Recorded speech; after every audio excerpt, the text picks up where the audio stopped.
قرآنا یرید اللہ ان یخفف عنکم. دیکھیے اب یہ لفظ آیا، اللہ تعالیٰ تو تمہارے ساتھ تخفیف چاہتا ہے، نرمی چاہتا ہے. یرید اللہ بکم اليسر ولا یرید بکم العسر. یہ سورہ بقرہ میں بھی ہم پڑھ چکے ہیں جب روزے کے احکام میں فرمایا گیا کہ اگر بیمار ہو یا سفر پر ہو تو تم روزہ قضا کر سکتے ہو، اللہ کی رعایت ہے، اس سے فائدہ اٹھاؤ. یرید اللہ بکم اليسر ولا یرید بکم العسر. اللہ تمہارے ساتھ آسانی چاہتا ہے، سختی اور تنگی نہیں چاہتا. تو یہاں بھی فرمایا یرید اللہ ان یخفف عنکم. در حقیقت تم اگر غلط راستوں پہ بڑھو گے تو اپنے بوجھ بڑھاتے چلے جاؤ گے. نہ صرف یہ کہ اخروی عذاب کا بوجھ بڑھتا جائے گا، دنیا میں بھی پریشانیاں آئیں گی، دنیا میں بھی نظام جو ہے مختل ہو جائے گا، آئلی نظام ختم ہو جائے گا جیسے کہ آج یورپ میں اور مغرب میں ہو چکا ہے. اب وہ ون پیرنٹ فیملی چل رہی ہے، ماں ہی مائی کو جانتے ہیں، باپ کا پتہ ہی نہیں، باپ کون تھا کہ اس کا نام ہی معلوم نہیں. یہ سارا نظام تلپٹ ہو چکا ہے. یہ معاملہ ہو چکا ہے کہ نہیں ہو چکا ہے؟ اسی طریقے سے ذرا سا راہ اعتدال سے ہٹ جائیں تو جیسا کہ میں نے عرض کیا، یا وہ ٹوٹلیٹیرین سٹیٹ ہوگی، بڑی استبدادی مستبد اور جابر حکومت ہو جائے گی. نظام جیسا کہ روس کے اندر تھا، کمیونزم کے نظام کے تحت کوئی حق آپ کو نہیں ہے، کوئی سیاسی جماعت آپ نہیں بنا سکتے، بس ایک ہی جماعت رہے گی کمیونسٹ پارٹی، اور کوئی دوسری جماعت ہو ہی نہیں سکتی بس. اور کوئی نہ اور نقطۂ نظر آپ کو پیش کرنے کا کوئی موقع ہے، نہ کہیں تنقید کرنے کا موقع ہے، کوئی آپ کو رائے دینے کا موقع ہے. تو ذرا سا آدمی موڑ لیتا ہے تو پھر کہاں سے کہاں بات پہنچ جاتی ہے کہ خشت اول چون نہد میں مار کج تا سریا بھی روت دیوار کج. پھر وہ بہت ٹیڑھ ہو جاتی ہے. تو در حقیقت تو اللہ نے تمہارے لیے نرمی کی ہے. یہ شریعت جو ہے لا، یہ کرس نہیں ہے، یہ رحمت ہے. یہ در حقیقت لعنت نہیں ہے، رحمت ہے. اللہ تعالیٰ کی طرف سے اپنے بندوں کے لیے آسانیاں پیدا کی گئی ہیں، ان کے لیے بہتری اور ان کی بہبود اور ان کی بھلائی اور انہی کے لیے فوج اور فلاح کا معاملہ ہے. وَخُلِقَ الْإِنسَانُ ضَعِيفًا. اور انسان پیدا ہی کیا گیا ہے کمزور. یہ ٹکڑا جو ہے بڑا ایک دفعہ چونکا دینے والا ہے. خلق الانسان ضعیفا، انسان ضعیف پیدا کیا گیا، اس لیے کہ بظاہر ایک تضاد سامنے ابھرتا ہے. قرآن مجید یہ بھی کہتا ہے لقد خلقنا الانسان فی احسن تقویم. ہم نے انسان کو بہترین تخلیق پر پیدا کیا. خلقتہ بیدی، آدم کو میں نے اپنے دونوں ہاتھوں سے بنایا ہے. جب شیطان نے انکار کیا تھا جھکنے سے تو تجھے کیا ہے، تو اس کو سجدہ کرنے کو تیار جسے کہ میں نے خلقتہ بیدی اپنے دونوں ہاتھوں سے بنایا. وَلَقَدْ كَرَّمْنَا بَنِي آدَمَ وَحَمَلْنَاهُمْ فِي الْبَرِّ وَالْبَحْرِ وَرَزَقْنَاهُمْ مِنَ الطَّيِّبَاتِ وَفَضَّلْنَاهُمْ عَلَى كَثِيرٍ مِّمَّنْ خَلَقْنَا تَفْضِيلًا. ہم نے تو بہت عزت دی ہے بنی آدم کو. تو یہاں قرآن کہتا ہے خلق الانسان ضعیفا. خلقت کے اعتبار سے انسان بہت کمزور ہے، حیوانات سے بھی کمزور ہے. آپ کی بینائی ہے، بہت سے حیوانات کی بینائی آپ سے 1000 گنا زیادہ ہے. اس لیے فرمایا خلق الانسان ضعیفا. یہاں اس کی خلقت کا تصور ہے. فطرت کے اعتبار سے انسان بہت بلند. لقد خلقنا الانسان فی احسن تقویم. وہ فطرت کے اعتبار سے، وہ اپنی روحانی وجود کے اعتبار سے ظلوم اور جہول بھی ہے، جیسا کہ سورہ احزاب کے اندر فرمایا گیا. حلوع بھی ہے، اس میں جلد بازی بھی ہے، اس کی سرشت کے اندر یہ چیزیں موجود ہیں. یا ایھا الذین آمنوا لا تاکلوا اموالکم بینکم بالباطل الا ان تکون تجارۃ عن تراض منکم ولا تقتلوا انفسکم ان اللہ کان بکم رحیما. اب شریعت کے دو بہت اہم کھاتے ہیں جو ایک آیت میں جمع کیے گئے. شریعت اسلامی یہ چاہتی ہے کہ اسلامی معاشرے کے اندر جان اور مال کا احترام ہو. ایک دوسرے کی جان ایک دوسرے کے لیے حرام، ایک دوسرے کا مال ایک دوسرے کے لیے حرام. ہاں مال کا معاملہ یہ ہے کہ اگر تجارت کے ذریعے سے کوئی نفع حاصل ہو جائے، آپ نے جا کر دکاندار سے جوتا خریدا ہے، جوتے اس نے وہ لیا تھا، بنوایا تھا کاریگر سے 200 روپے میں، آپ کو اس نے بیچا ہے 300 میں 250 میں، اسے آپ کے 50 روپے یا آپ کے 100 روپے جو حاصل ہو گئے نفع، یہ جائز ہے. لیکن اس میں یہ ہے الا ان تکون تجارت عن تراض منکم، باہمی رضامندی سے تجارت ہو. یہ تجارت جو ہے یہ چونکہ سب سے بڑا ذریعہ ہے. ویسے تو یہ کہ جائز مال جو ہے منتقل ہوتا ہے، وراثت کے ذریعے سے بھی مال مل جاتا ہے. اب اس میں تجارت تو نہیں ہے. ہدیہ بھی ہوتا ہے، ہبہ بھی ہوتا ہے، مختلف شکلیں ہیں کہ جس کے ذریعے سے انسان کو دوسرے کسی انسان کا مال جو ہے وہ پہنچ جاتا ہے، اور وہ جائز ہے، حلال ہے، حرام نہیں ہے. لیکن جو زیادہ تر معاملات جو ہے جو بھی انسان کا جو معاملات چلتے ہیں آپس میں، لین دین کے معاملات ہیں، اور تمدن کا جو کاروبار زیادہ چلتا ہے اس میں جو مین چیز ہے وہ تجارت ہے۔ لیکن تجارت میں یہ ہے کہ ان تراض منکم، اب اس سے وہ چیزیں خارج ہو جائیں گی، مثلا مونوپلیز بنی ہوئی ہے، کارٹلز بنے ہوئے ہیں، کچھ لوگوں نے گٹھ جوڑ کر لیا ہے کہ ہم 8 جو ہے پارٹیز ہیں کہ جو فلاں چیز جو ہے یہاں پر مینوفیکچر کر رہے ہیں، ہم 8 مل کر طے کرتے ہیں کہ اتنے فیصد ہم نے نفع لینا ہی لینا ہے، کوئی کم پہ نہیں بیچے گا۔ اب کیا کریں گے لوگ؟ یہ گٹھ جوڑ جو ان کا ہے، جو کارٹل ہے ان کی جو مونوپولی بن گئی ہے، اس کی وجہ سے انہیں معلوم ہے کہ یہ ہم سے ناجائز منافع لیا جا رہا ہے، لیکن مجبوری ہے، وہ لیں گے۔ کوئی ایک شخص جو ہے کسی وقت وہ سادہ جب مارکیٹنگ ہوتی تھی، فرض کیجئے کہ ایک وقت میں اس نے بہت کچھ جو ہے وہ ذخیرہ کر لیا، گندم بہت ذخیرہ اپنے پاس کر لیا، اور مارکیٹ میں ہے نہیں اب وہ اپنی من مانی قیمت مانگ رہا ہے، اور وہ لوگوں کو دینے پر مجبور ہے، اس لیے کہ ظاہر بات ہے زندہ رہنے کے لیے گندم تو چاہیے۔ یہ انترازم نہیں ہوگا، اگرچہ بظاہر تو یہ ہے کہ صاحب ٹھیک ہے میں تو فلاں قیمت پر بیچ رہا ہوں، آپ کو لینا ہو تو لے لیجئے، نہیں لینا تو جائیے اپنا راستہ دیکھیے۔ بظاہر تو اس کے اندر یہ ہے کہ رضامندی ہے، اسی طرح سود کا معاملہ ہے، بظاہر تو رضامندی ہے، لیکن ظاہر بات ہے کہ انسان اس رضامندی کے ساتھ کبھی سود کا معاملہ نہیں کرتا۔ اب بیع معجل ہی ہے فرض کیجئے، جسے کہ ہمارے کچھ لوگوں نے، علماء کی اکثریت نے جائز قرار دے رکھا ہے۔ ایک شے جو ہے یہ اگر آپ نقد پیسے دیتے ہیں تو یہ 200 روپے کی ہے، لیکن اگر آپ 1 مہینے کے بعد پیسے دیں گے تو یہ 230 روپے کی ہے۔ اب یہ 30 روپے جو آپ سے مزید وہ لے رہا ہے، کیوں دے رہا ہے؟ کہ اس وقت آپ کے پاس دینے کے لیے پیسے نہیں ہیں، یہ آپ کی مجبوری سے فائدہ اٹھا رہا ہے، یہ ایکسپلائٹیشن ہے۔ ہاں کوئی شے بازار میں عام ریٹ اس کا ہے ہی نہیں، لہذا اس کا معاملہ اور ہو سکتا ہے کہ اس کے لیے کوئی نقد کا یا وہ علیحدہ علیحدہ قیمتیں ہے ہی نہیں، ہے ہی کوئی شے جو کہ بک رہی ہے تو وہ قرض ہی پر بک رہی ہے، اس کا معاملہ علیحدہ ہو جائے گا۔ لیکن جو شے بازار میں اس وقت کم قیمت پر مل رہی ہے، وہ ایک شخص صرف اس لیے کہ ادھار پر خرید رہا ہے، وہ زیادہ قیمت دے کر اگر خرید رہا ہے، زیادہ قیمت کا اقرار کر کے، تو وہ یقیناً انترازم نہیں ہے، وہ آپس کی رضامندی سے نہیں ہے، وہ بلکہ ایک ایکسپلائٹیشن ہے۔ اس کے اندر مجبوری اس کی جو ہے کہ اس وقت دینے کے لیے اس کے پاس 200 روپے نہیں تھے، لہذا وہ 1 مہینے کے بعد جو ہے 30 روپے مزید دے رہا ہے۔ تو ایک تو یہ کہ لا تاکلوا اموالکم بینکم بالباطل، مت کھاؤ اپنے مال آپس میں باطل طریقے سے۔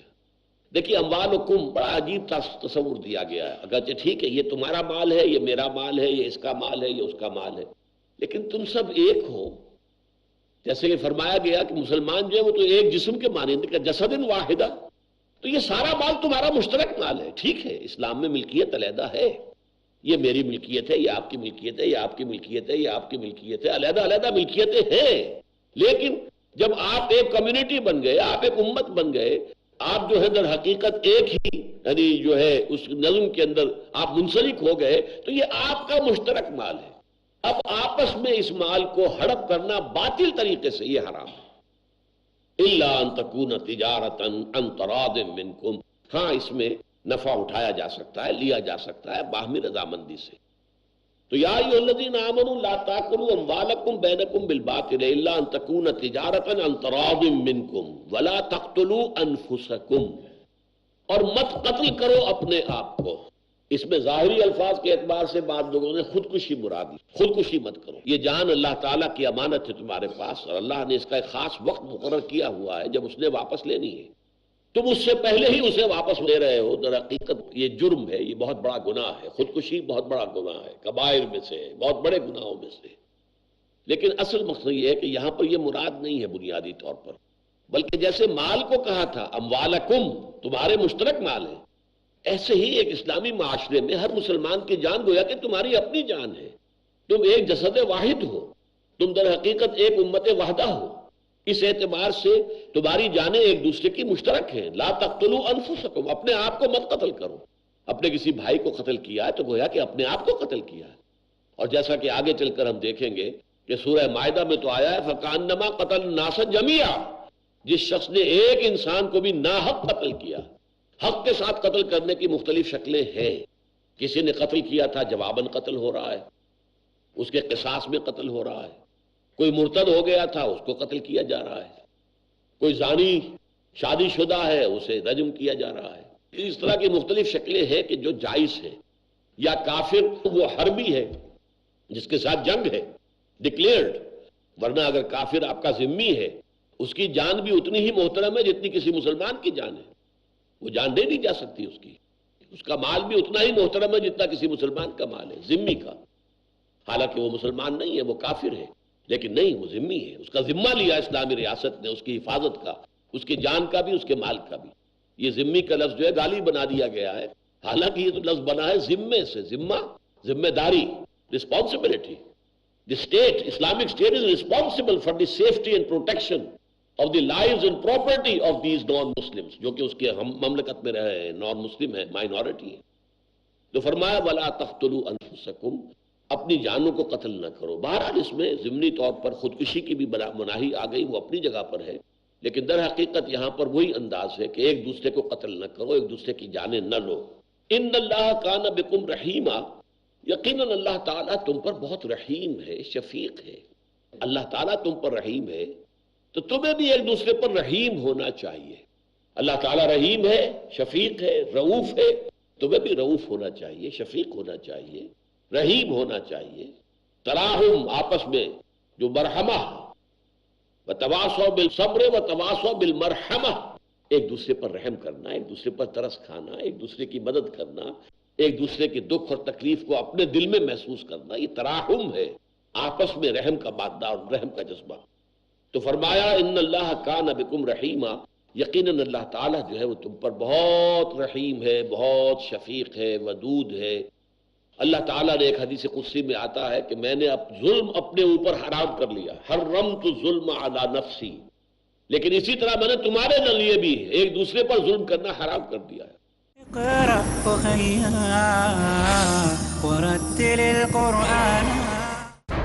زندگی آزمائشیں لے گی، مشعل راہ ساتھ لے کے چلو. دلوں کے ٹینشنوں کا علاج اللہ تعالیٰ کے ذکر میں مثمر ہے. مکمل راہبری، کامیاب سرپرستی. شریعت نے ہمیں یہ سوچ دی ہے کہ دین کے سلسلے میں ہمیشہ اپنے سے برتر کو دیکھو، مضبوط ارادے، اپنے سے اعلیٰ انسان کو دیکھو، اور دنیا کے سلسلے میں ہمیشہ اپنے سے کمتر کو دیکھو. عظیم عمری مدنی. آپ اگر اس ایک تعلیم نبوی کو اپنی زندگی میں اپنا لیں گے، تمام ٹینشنوں سے چھٹکارا. مومنین کے پاس ہیں اللہ کی خوشنودی حاصل کرنے کے مواقع بے پناہ، کیونکہ نگرانی کر رہی ہے ہر جگہ مشعل راہ. ہر پیر رات 7:30 بجے اور دوبارہ صبح 10:30 بجے انڈیا میں پیس ٹی وی اردو پر. What would you recommend? Peace T V presents What do you have to say about? Learning the Wise Way. What would you recommend us to take as career? After we pass our school, so what exactly we should do? What do you have to say about pursuing two fields together? Ideas brilliant. Strategy sustained. The best profession is a profession of a person who invites people to Allah subhanahu wa ta'ala. Avail the opportunity with Dr. Zakir. Depending upon what is your interest. But the main aim should be to spread the message of Allah subhanahu wa ta'ala. To implement the convincing Islamic educational formula to excel in your career. Watch Career Guidance. ہر سنیچر رات 8 بجے اور دوبارہ صبح 9 بجے India میں peace T V Urdu پر. تعلیم سے کٹ جانا، تہذیب سے ہٹ جانا، قوموں کی تباہی کے اسباب یہی تو ہے. جن باتوں سے اللہ تعالیٰ روکتا ہے ان سے وہ باز نہیں. بنیادی اصولوں سے دوری، عمل صالح سے فرار، گمراہیوں سے نسبت. رسولوں کی دعوت کو قبول نہیں کرتے، یہ ہے تکذیب کا راستہ. شیخ حافظ صلاح الدین یوسف. اس کا نتیجہ پھر بالآخر یہ ہوتا ہے کہ تباہی ان کا مقدر بن جاتی ہے. جانیے کیسے ہو جاتی ہیں قومیں برباد جب کرتی ہیں بد عملیوں کا انتخاب. قوموں کی تباہی کے اسباب. اگلا پروگرام پیس ٹی وی اردو پر.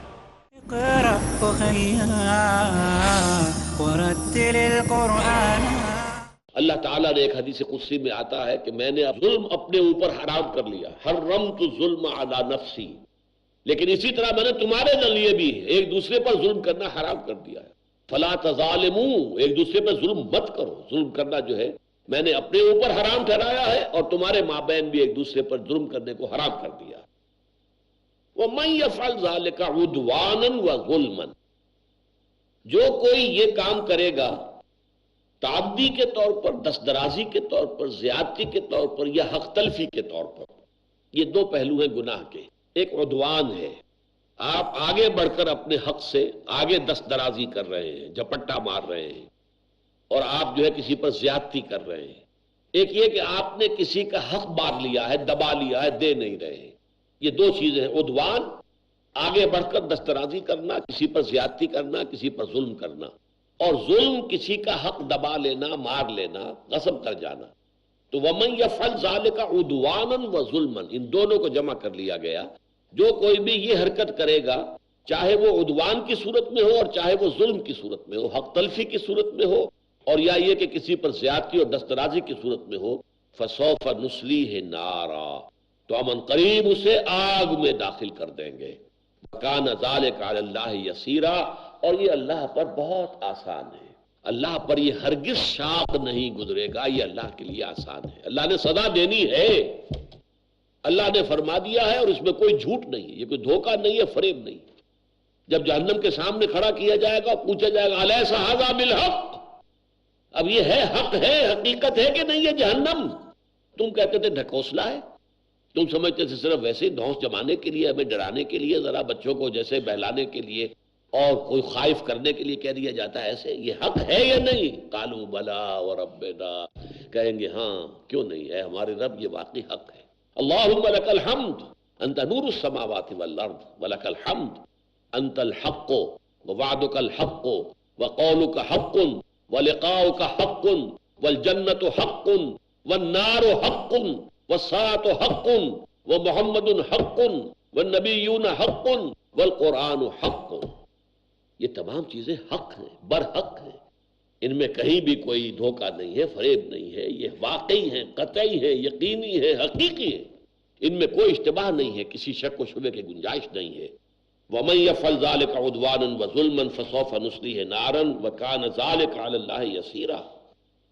إِن تَجْتَنِبُوا كَبَائِرَ مَا تُنْهَوْنَ عَنْهُ نُكَفِّرْ عَنْكُمْ سَيِّئَاتِكُمْ وَنُدْخِلْكُمْ مُدْخَلًا كَرِيمًا. اگر تم جن چیزوں سے تمہیں روکا جا رہا ہے ان میں سے بڑی بڑی چیزوں سے رک جاؤ گے تو ہم تم سے تمہاری دوسری چھوٹی برائیوں کو دور کر دیں گے، معاف کر دیں گے، تمہارے نامہ اعمال سے دھو دیں گے. وَنُدْخِلْكُمْ، اور داخل کریں گے تمہیں مدخلاً کریما، ایک بڑے عزت والے مقام میں.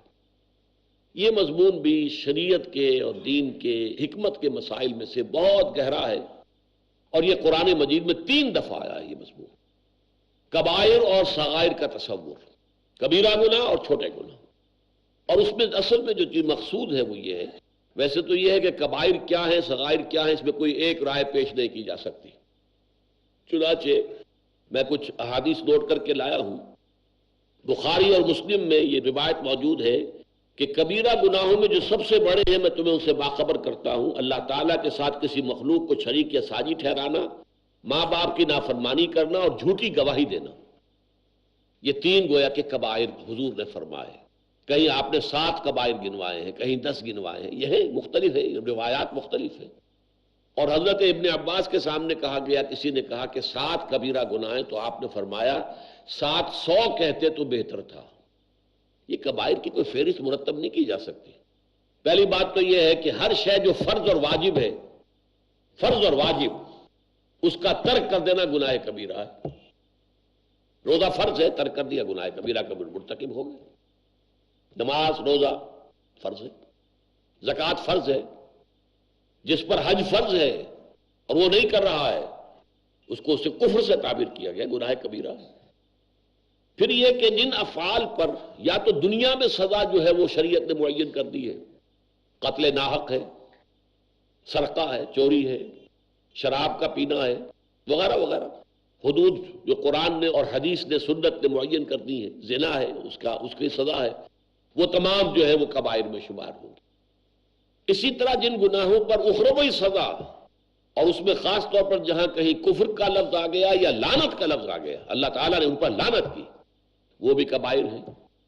اور پھر یہ بھی ہے کہ چھوٹے چھوٹے گناہ جو ہیں ان پر بھی اگر دوام ہو، استمرار ہو، مسلسل کیے جا رہے ہو تو وہ بھی کبیرہ بن جائے. تو اس اعتبار سے کبائر کی کوئی فہرست مرتب کرنا جو ہے وہ ممکن نہیں ہے. ابن حجر مکی نے اس کی فہرست مرتب کی ہے تو وہ 463 گناہ جو ہے وہ کبیرہ گناہ ہیں.